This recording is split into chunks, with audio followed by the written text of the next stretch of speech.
बेगूसराय से मानवीय संवेदनाओं को झकझोर देने वाली खबर सामने आ रही है, जहां बेटी की डोली उठने से पूर्व एक बीमार पिता ने इलाज के दौरान दम तोड़ दी। पूरी खबर जानकर आप भी हैरान रह जाएंगे और कोई भी मदद के लिए हाथ बढ़ाने को विवश हो जाए तो इसमें हैरानी की बात नहीं है।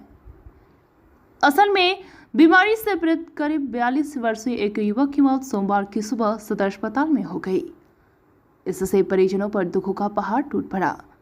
मृतक बछवाड़ा थाना क्षेत्र की बेगमसराय निवासी दिनेश राम की है, जो वर्तमान में वह पूरे परिवार के साथ बरौनी थाना क्षेत्र के मिर्जापुर चांद स्थित अपने ससुराल में रह रहे थे ताकि उनके बच्चों का परवरिश हो सके।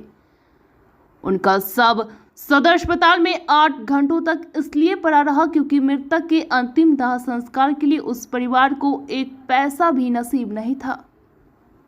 परिवार के समक्ष गरीबी की दीवार ऐसे आड़े आ रही है कि उनका दाह संस्कार करना भी मुश्किल हो गया है और कानो कान यह बात फैलते ही लोगों के रोंगटे खड़े हो गए तथा वार्ड में भीड़ लग गई।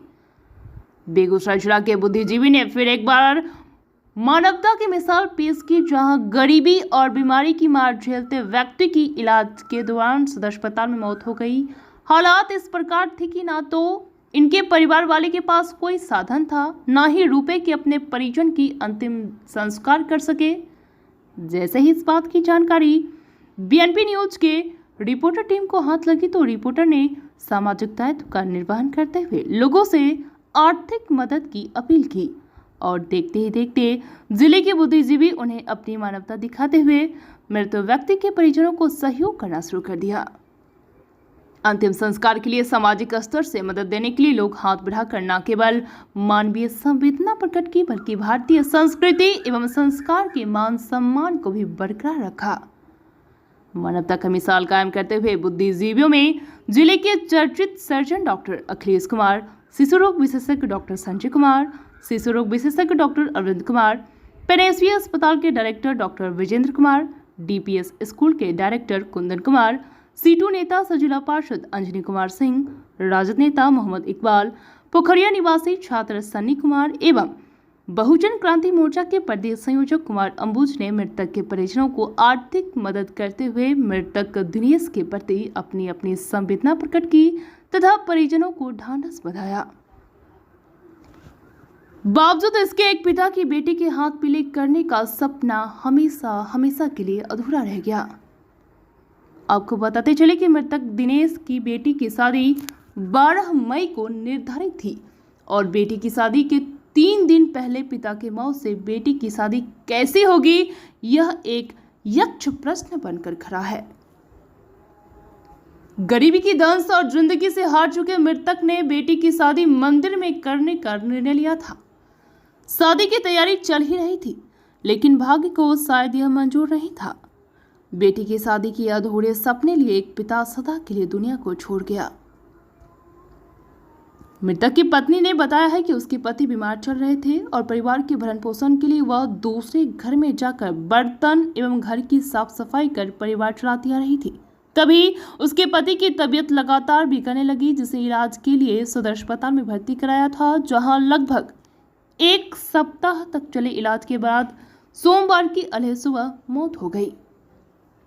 मौत के बाद परिजनों में एक और जहां अपने को खोने के गम में आंखों से आंसू की धारा निकल रही थी, वहीं दूसरी तरफ दाह संस्कार की भी चिंता सता रही थी। फिलहाल रोते बिलखते घर वाले लगभग 8 घंटे बाद सबको सदर अस्पताल से दाह संस्कार के लिए पसपुरा गांव के एक रिश्तेदार यहां ले जाकर उसके सहयोग से सबका अंतिम संस्कार की तैयारी की जा रही है। वहीं मृतक के 3 पुत्री एवं 1 पुत्र सहित पत्नी का रो रो कर बुरा हाल बना हुआ है। बीएनपी न्यूज के लिए संवाददाता अवधेश कुमार की रिपोर्ट। न्यूज के माध्यम से ही जानकारी मिला है और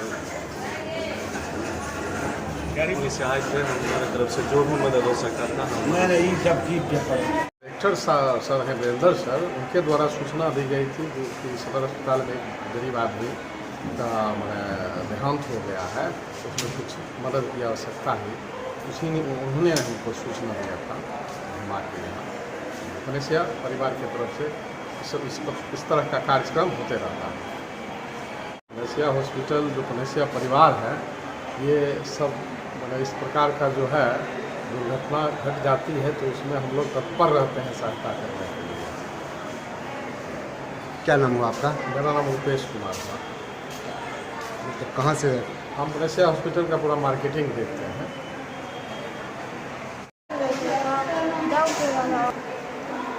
टीवी था थोड़ा दम फूल रहा था और थोड़ा कमजोर भी था।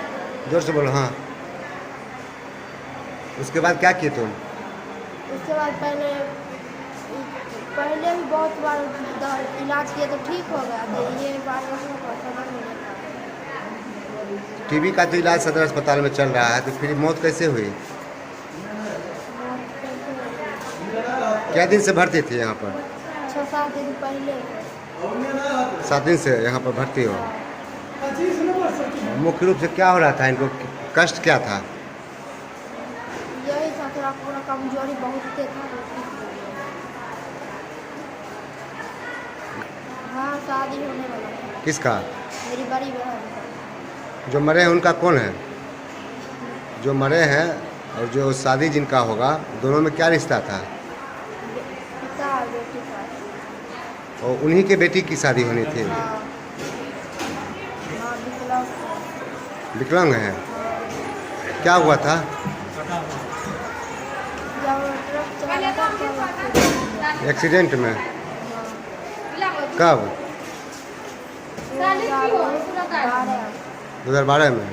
तब से परिवार कैसे चल रहा था? मम्मी ये सब कुछ कर रही थी। मजदूरी करके? हाँ, माँ मजदूरी करके घर परिवार चला रहे थे।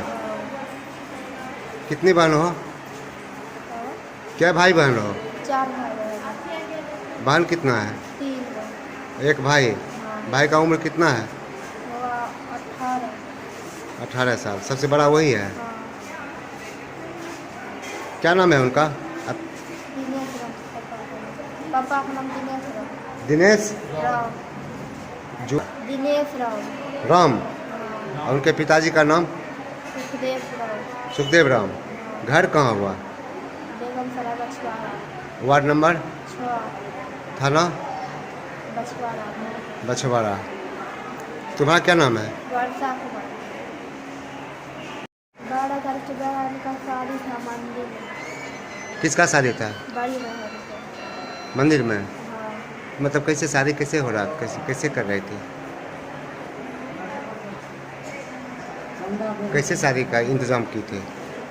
हम शादी कर लीजिए ना, से बोले नहीं, दिमाग में हमारा चिन्ह लोग ना करते तो क्या चंदा बनाना करने सब वहीं पे है। चंदा। हाँ, और आज पिताजी की मौत हो गई हाँ। 2 दिन पहले। खनी डॉक्टर होली के बाद से अंत सब दिन भाइये के चक्कर में रहे कब दिन? कितने दिन से यहाँ भर्ती थे? 1 सप्ताह होले, सोमवार होले 8 दिन से भर्ती छिए। आज क्या हुआ इनको?